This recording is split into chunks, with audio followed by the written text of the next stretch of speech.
The haunted minds থেকে আমি সিদ্ধার্থ। আপনারা শুনছেন আজকের গ্রাম বাংলা ভূতের গল্প অভিশপ্ত বাংলো।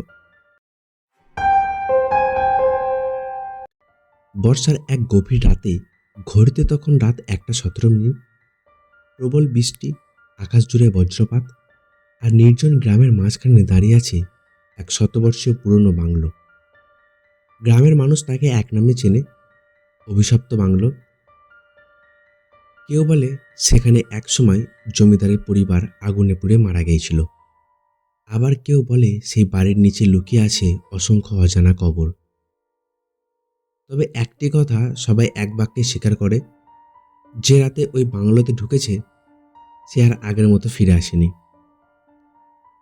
এই রহস্যের সত্যতা জানতে কলকাতার ইউটিউবার অর্ণব ক্যামেরা নিয়ে পৌঁছে যায় সে বাংলোর সামনে। একজন তাকে অনেকবার নিষেধ করেছিল, রাত 12টার পর ওই বাড়িতে যেও না।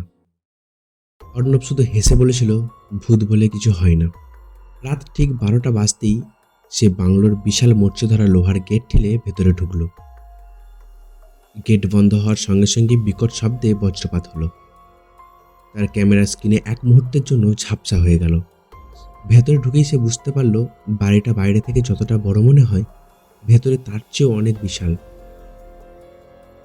চারিদিকে ধুলো, ভাঙা আসবাব, মাকড়সার জাল, আর দেওয়ালে অদ্ভুত সব কালো দাগ। হঠাৎ করে উপরতলা থেকে ভেসে এলো ঠকঠক করা কোনো এক শব্দ, যারা কেউ ধীরে ধীরে কাঠের মেঝেতে হাঁটছে। অর্ণব সাহস করে সিঁড়ি বেয়ে উপরে উঠল। ওপরে পৌঁছাতেই শব্দটা থেমে গেল। ঠিক তখনই তার ক্যামেরার ডিসপ্লেতে কয়েক সেকেন্ডের জন্য দেখা গেল সাদা পোশাক পরা একটি ছোট্ট মেয়ে করিডোরের শেষ প্রান্তে দাঁড়িয়ে আছে। অর্ণব মাথা তুলে তাকাতেই সেখানে কেউ নেই। সে ভাবল হয়তো ক্যামেরার সমস্যা, কিন্তু কয়েক মিনিট পর ক্যামেরা স্পিকারের একটি মৃদু কণ্ঠস্বর শোনা গেল, চলে যাও। সে ভয়ে চারিদিকে তাকালো, কেউ নেই। হঠাৎ সব দরজা একসঙ্গে ধপাধপ করে বন্ধ হয়ে গেল। ঘরের তাপমাত্রা মুহূর্তে বরফের মতো ঠান্ডা হয়ে গেল। অর্ণবের টর্চের আলো কাঁপতে শুরু করলো। দূরে একটি দরজা ধীরে ধীরে নিজে থেকেই খুলে গেল। ঘরের ভেতরে একটি পুরনো দোলনা নিজে নিজেই দুলছে। দোলনার পাশে একটি পোড়া পুতুল। অর্ণব ক্যামেরা নিয়ে এগোতেই দোলনা হঠাৎ থেমে গেল। তারপর পেছন থেকে কেউ খুব ধীরে ফিসফিস করে বলল, এবার তুমিও এখানেই থাকবে। অর্ণব ঘুরে দাঁড়ালো, কেউ নেই, কিন্তু ক্যামেরা স্ক্রিনে স্পষ্ট দেখা গেল তার ঠিক পেছনে দাঁড়িয়ে আছে এক কালো ছায়ামূর্তি। তার চোখ দুটো অস্বাভাবিক সাদা। পরের দিন সকালে গ্রামের কয়েকজন মানুষ বাংলোর সামনে অর্ণবের ক্যামেরাটি খুঁজে পায়। ক্যামেরা শেষ ভিডিওতে শুধু দেখা যায় অর্ণব ভয়ে দৌড়াচ্ছে।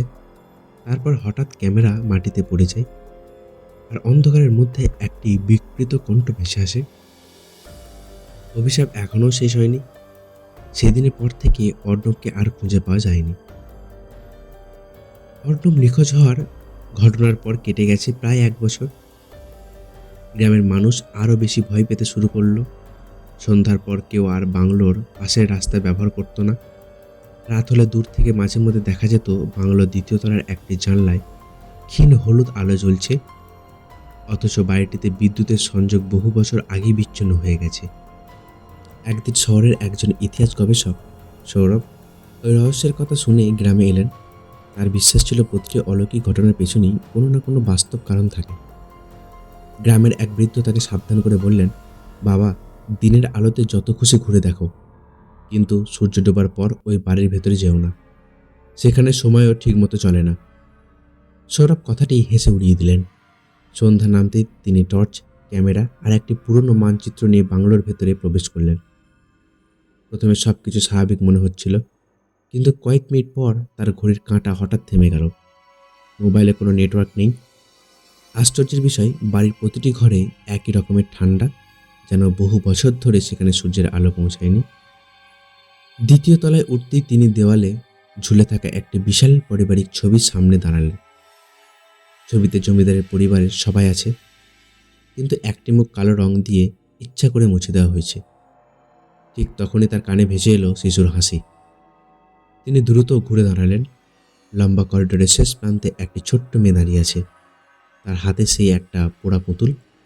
মেয়েটি কোনো কথা বলল না, শুধু হাতের ইশারায় সৌরভকে অনুসরণ করতে লাগলো। অদ্ভুত এক টানে সৌরভ তার পেছনে হাঁটতে শুরু করলো। করিডোরের শেষে একটি কাঠের দরজা। দরজাটি খুলতেই নিচের দিকে নেমে যাওয়া সরু সিঁড়ি দেখা গেল। এতদিন কেউ জানতই না বাংলোর নিচে একটি গোপন ভূগর্ভস্থ ঘর রয়েছে। সেখানে বাতাস ভারী, দেওয়ালে অদ্ভুত সব চিহ্ন আঁকা, আর মাঝখানে একটি পাথরের বেদি। বেদির উপর পড়ে আছে একটি পুরনো ডায়েরি। ডায়েরির প্রথম পাতায় লেখা, যে এই লেখা পড়বে সে যেন কোনো অবস্থাতেই শেষ পৃষ্ঠা না খুলে। কৌতূহল সামলাতে না পেরে সৌরভ পড়তে শুরু করলেন। ডায়েরি থেকে জানা গেল বহু বছর আগে এই বাংলোর মালিক অমরত্ব পাওয়ার আশায় এক নিষিদ্ধ তান্ত্রিকের আচার করেছিলেন। কিন্তু সেই আচার সম্পন্ন হওয়ার আগেই ভয়াবহ দুর্ঘটনা ঘটে। তারপর থেকেই বাড়িটি যেন জীবন্ত হয়ে ওঠে। যারা ভেতরে ঢোকে তাদের ভয়ের স্মৃতি ও আত্মাকে ধীরে ধীরে নিজেদের মধ্যে বন্দী করে ফেলে। সৌরভের কপালে ঠান্ডা ঘাম জমল। তিনি ডায়েরি বন্ধ করতে যাবেন, ঠিক তখনই লক্ষ্য করলেন শেষ পাতাটি নিজে থেকেই খুলে যাচ্ছে। পাতায় লাল কালিতে লেখা, এখন তুমি আমাদের একজন। হঠাৎ চারিদিক থেকে ভেসে এলো শত শত মানুষের চাপা কান্না। টর্চ নিভে গেল। অন্ধকারের মধ্যে অসংখ্য সাদা চোখ জ্বলে উঠল। সে চোখগুলো ধীরে ধীরে তার দিকে তাকিয়ে এগিয়ে আসতে লাগলো। আর ঠিক তখনই উপরে কোথাও একটা ক্যামেরার রেকর্ডিং লাইটের লাল আলো জ্বলে উঠল।